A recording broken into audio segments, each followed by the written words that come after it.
Japanese really stop this fall, given this is a dollar-driven move? I think that's probably the story near term, in that most of the yen weakness we've seen over the last couple of weeks has really been the counterpart to dollar strength rather than anything specific to the yen. If there's a risk in terms of the near term, I think it probably relates much more to what Bernanke says on Wednesday. And if he manages to restore some balance to the outlook for policy in the US, then I do think there is a good risk that the dollar pulls back from the recent gains, and that will also pull dollar yen lower. But it is really a dollar story rather than a yen story at the moment, and I would suggest that Japanese policymakers don't have that big an interest in stopping the yen falling, so long as it happens in a relatively orderly fashion. Well, that was going to be my next question. I mean, I asked, can they stop it? Do they really want to stop it right now? I think probably not. Bank of Japan probably feels some discomfort, particularly given the pressure that JGBs have been under over the last week.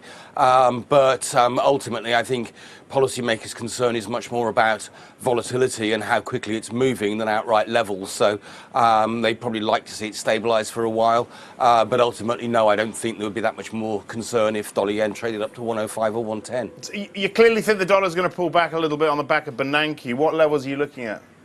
I think for probably the most leveraged play on that has been if you look at it over the last couple of weeks, the commodity currencies, and Aussie dollar in particular, as when you get these big dollar moves, they tend to spill over in commodity prices, and you get much more leverage in the commodity currencies. So if I were looking to play it directly, I think probably the most leveraged play is the Aussie dollar, and we'd certainly like to see that back to the right side of parity through the course of this week as a near-term target. Oh, we've got Draghi talking in London, and he's prone to surprising us, isn't he?